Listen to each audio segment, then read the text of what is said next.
Let's build a bridge to tomorrow.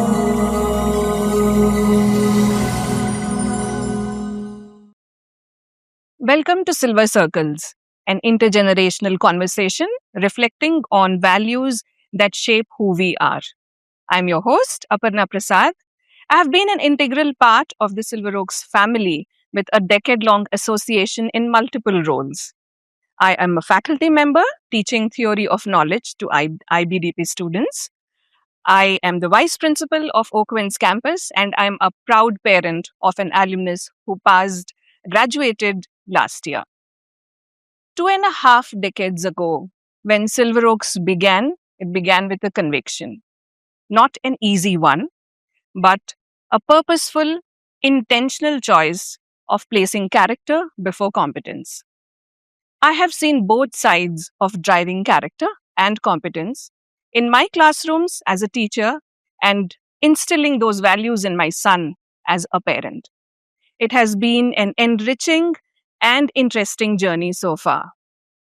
As we step into the Silver Jubilee year, we would like to reassess, reflect, and audit on our strongest conviction: character before competence.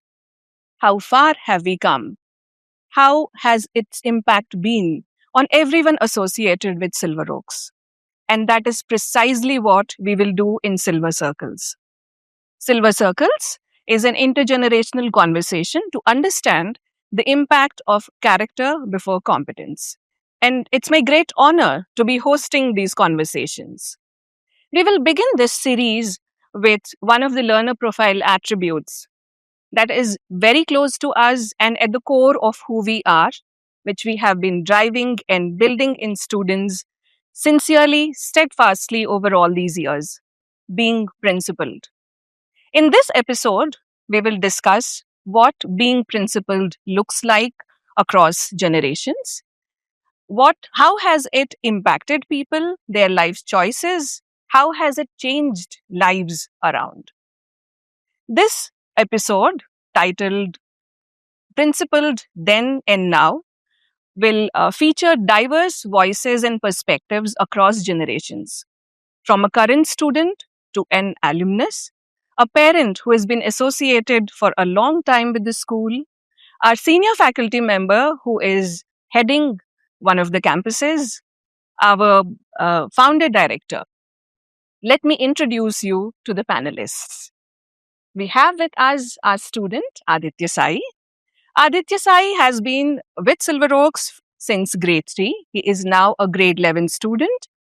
We have the alumna with us, Laasya Adusimili. She has been a true Silver Oaks student from PP1 to grade 12. She went on to work as a solutions engineer analyst at Deloitte in New York. That's where she's currently working.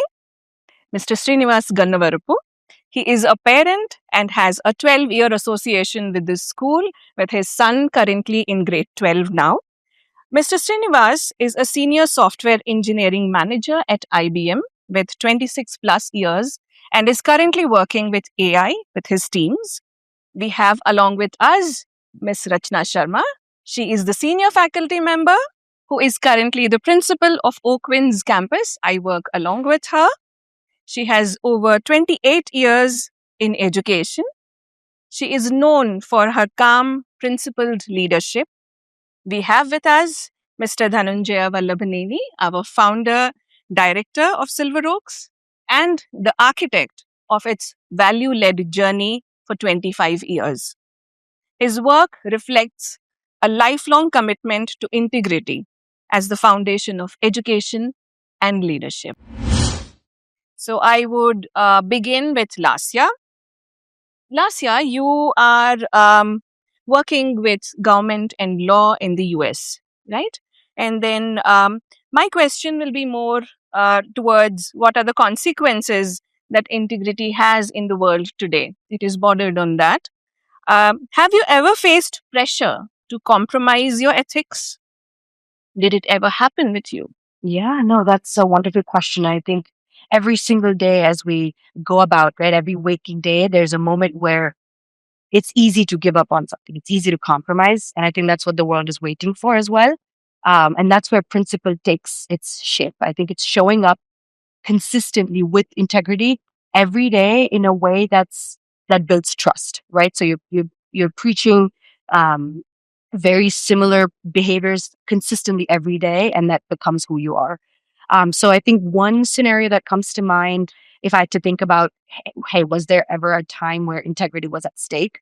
Was so I had my bachelor's in computer science from University of Wisconsin in Madison. So I left right after Silver Oaks when I was 18 to pursue my bachelor's. And I was doing my capstone course when I was 20, pursuing my fourth year, just about to enter the real world.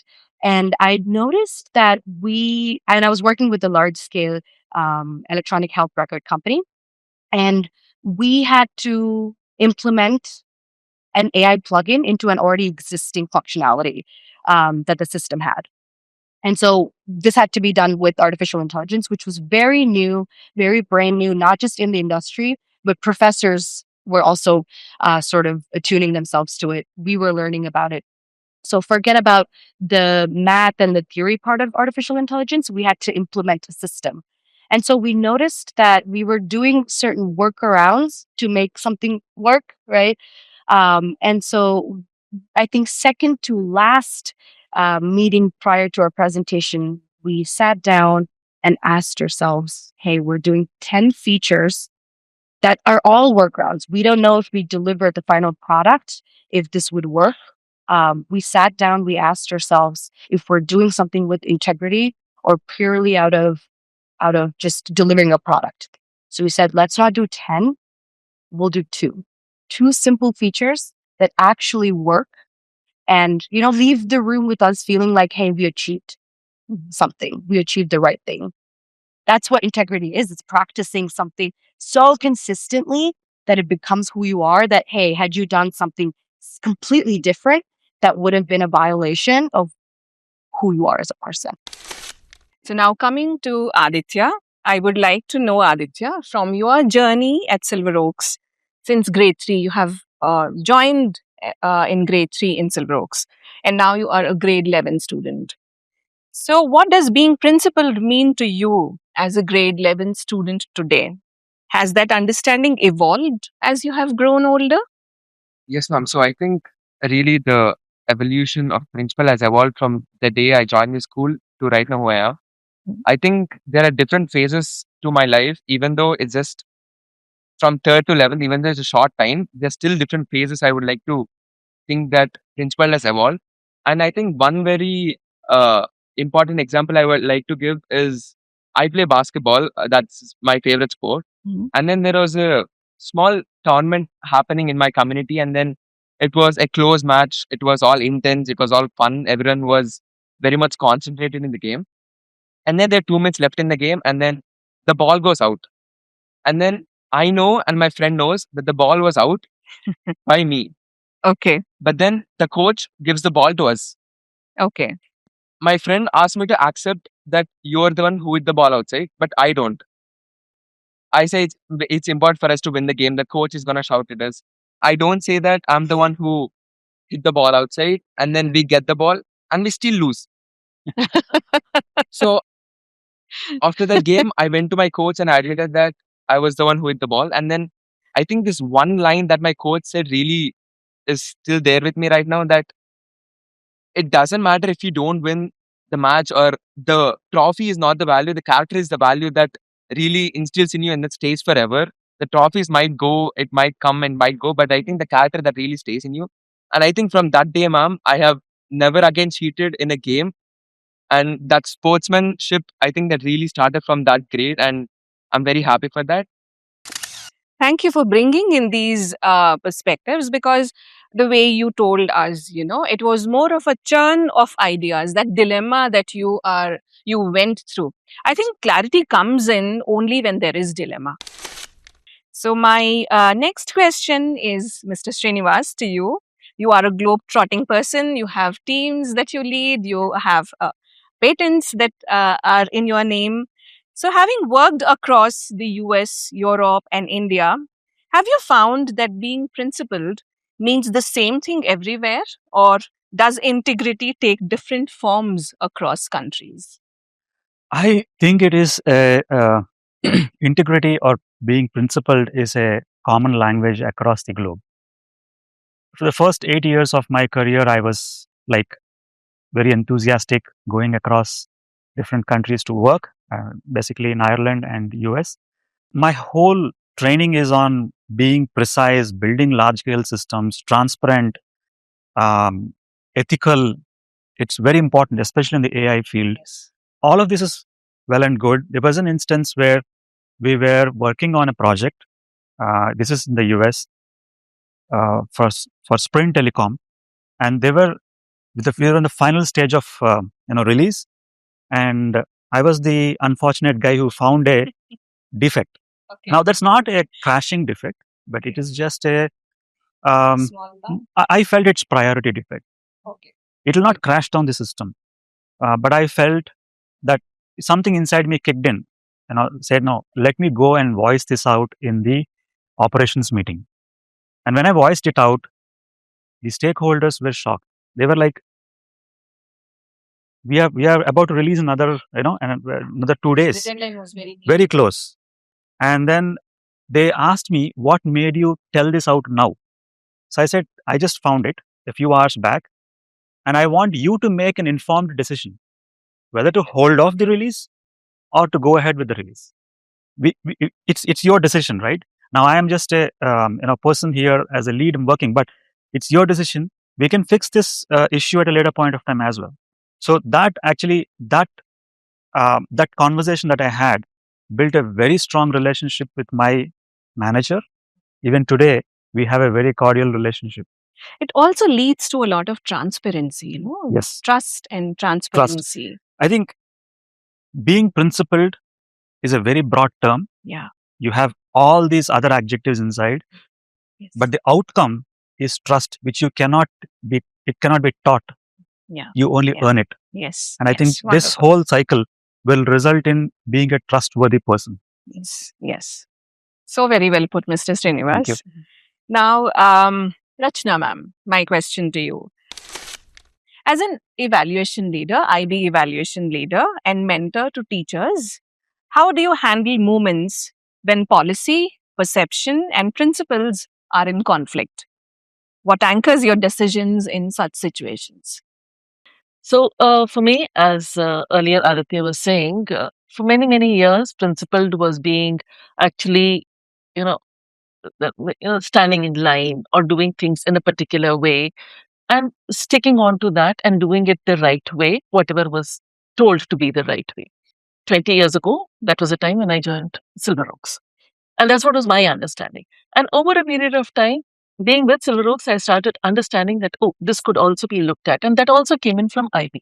The learner profile, we take it from the IB. So that's how my ideas started changing. And we started bringing in these thoughts to ourselves first and then to the students, because you cannot preach what you don't practice. Exactly. So that's how we started bringing in. And when we brought in, after about few years, I would say about 2, 3, 4 years, one of the students, she came back to me. I mean, this was something that really hit us hard. She came back and she said that they'd gone for a tournament and there they won an award. But that young girl who was in grade 7 then, she returned the award because she felt that the tournament wasn't just. That's the time Wow. when I realized what an impact a school or a teacher can do.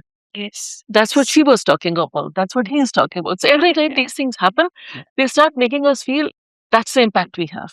And that's where we need to be practicing before preaching. And then when we preach, how they take it and how it impacts their life is something that's really, really phenomenal. Like, for example, being principled in the AI generation is something very different. Yes. There wasn't a time earlier we would talk so much about academic honesty. Earlier, it wasn't that important, but today it is important.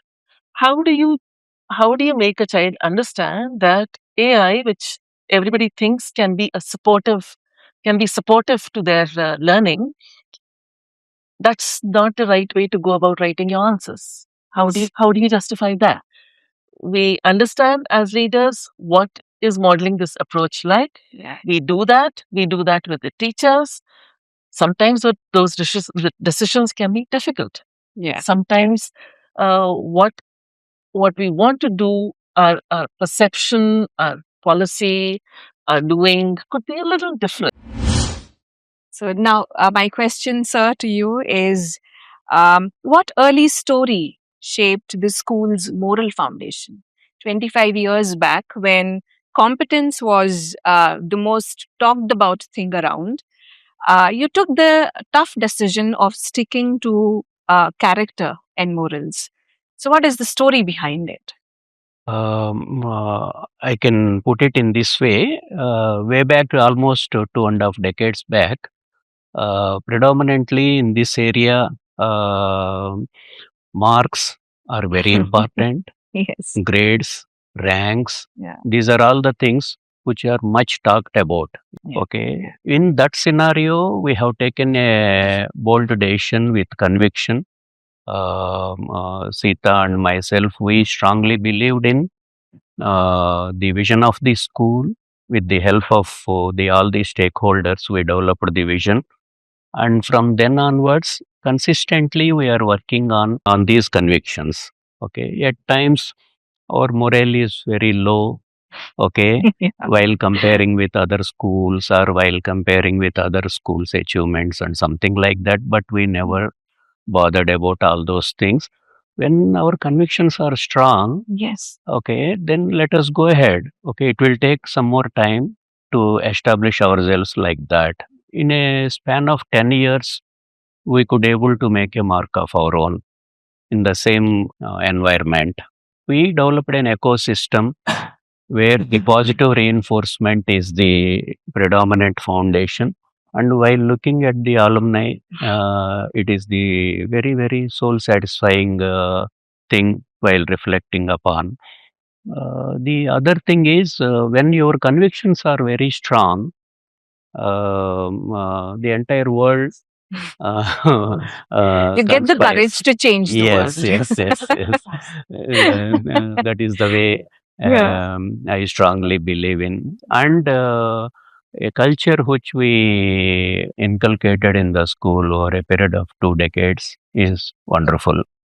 All these things we attribute to the being principled like that.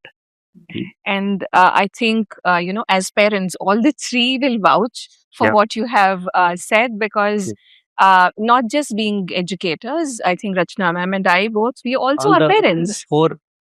I'm also a parent. Yes, you are also All a the four parent. parents. Yes. This is not an easy task. Yes. And as if you're not practicing it yourself, you Yeah. cannot teach that. It is very hard to teach character. Yes. And I think Silver Oaks have done a fantastic work on it. In this age of AI, this has much more bigger relevance. Like, ma'am, what you said, you have to work with AI. There is no other way. Yeah. Even students, I know all of the students are using it right now. You have to use the AI in a way that you reason with it and improve your knowledge rather than asking it to do your work. Yes. Yes. And that's the principal approach which we have to inject into students. Yes. And I think that will flourish fantastically. I mean, we can teach black and white today, but you Shades go of into the gray. real world and the world is gray, very much so. And I think you need to know to position yourself in a way that you show up with the right intention, because it's always a spectrum in which you show up, right? And that's what I think the thin line between being principled and being dogmatic, right? Because principled, as you mentioned, right? The dilemma is where the beauty of being consistent comes from. Yes. And if you're not that, if you're not asking questions, you're living a very dogmatic life where you're like, this is what I believe, so it has to be done that way. But it's not. So it's an ever constantly changing world. So before we conclude, I would invite all of you to share one insight briefly that is your takeaway from today's conversation. So I'll begin with Laasya. Yeah. First of all, thank you for this lovely opportunity. I love coming back to the school, and it's been fantastic talking with Adithya to Mr. Srinivas, and I know all of you. I think one key takeaway is just the intergenerational component of not just being principled, but looking at how the everyday world works and how we can show up in a way that makes the world just a better place. I think more than what stands out to me, and I want to take a moment to talk about this, is I think bringing fairness to the world. I care truly and a lot about social issues, social causes. I took time, especially in college, to attend a few lobbying sessions, to talk about mental health and housing crisis that we had in Wisconsin. And I think some of these social issues are so intertwined that if we don't talk about it, they're going to continue to the next generation. And I can only thank all of you for taking, the little bit that you did to make the world for us a much better place. And I think the least that we can do is to continue that, to make just tomorrow a much better place for everyone. Wonderful. Yeah. So, reflecting on the discussion, and it is making us, I mean, the senior leadership team, much more responsible in being Yes. principled, okay, Yes. and in making the organization drive in that direction. That is the way I am reflecting upon. This Thank you. Thank entire you. conversation is such a great example of what you just said now. Yes. We are reflecting on Yes. our Yeah. convictions. Yes, and through that reflection process, it is making us much more responsible in the way we take decisions and implement it at the grassroots level and taking forward. Yeah. It is wonderful listening to these youngsters and taking clue from Srinivas. Yeah. And going forward, definitely it will help us in a big way. Thank you. Ma'am. So for me, when they talk so much about AI and all, it comes back to the same thing, that how do we groom them, and what kind of neurons do we strengthen? How do we build them? And that comes from the age of 3.5 when they join school. How we teach them, and with the AI world, it's becoming even more difficult or even more necessary for us to teach them to be principled, for us to be able to bring that to bring those conversations to the table as to how it is changing and how we can look at it differently, and how is it that they have to abide by. So coming back to making them people who will actually make a difference, learn to apply and lead with determination. Yeah, leave a timeless legacy of being principled people. Mr. Srinivas. Yeah, ma'am. I thoroughly enjoyed it, especially talking from all the panelists, the viewpoints that they've shared. Um, I'm happy that I could also participate in this. Thank you for this opportunity. Welcome. This discussion has given me a solid confidence from the school that, I always appreciated the way Center of School has always been modernizing itself without losing the core. Yes. And I'm sure with this conversation, we are still in that journey and it will be fantastic success. Thank you so much. With you. Yes, ma'am. So I'm very grateful to be part of this, and I'm very happy to get insights from different people and from different age groups, and I'm very happy that I'm part of it. And I just like to say that even though all these examples mentioned by everyone, it might be small. It might be a small part of their life that has happened, but each of these examples are the one that reshaped their character and their perspective of how they think. So yes, I learned a lot from today, and I'll use this knowledge in my future, and that's it. Yeah. Thank you. So it was wonderful having these discussions with everyone. On one side, we have a 15-year-old boy, and we have people who are on the other side of the 50s. But as we come to close this episode, one thing is very clear to me, that being principled is not just one word. There cannot be just one definition to it. There are multiple perspectives, and as Adithya said, there needs to be a dilemma. We need to have something called as our own North Star that anchors us. We need to reflect, and that is what will give us the ability to be principled, to act and have the voice of reason. And with this, we come to the end of our episode. It was great having you here with us in these conversations. We look forward to welcoming you back in the next episode, where this conversation of listening, reflecting, and learning will continue. Cheers to Silver Circles. Let's build a bridge to tomorrow.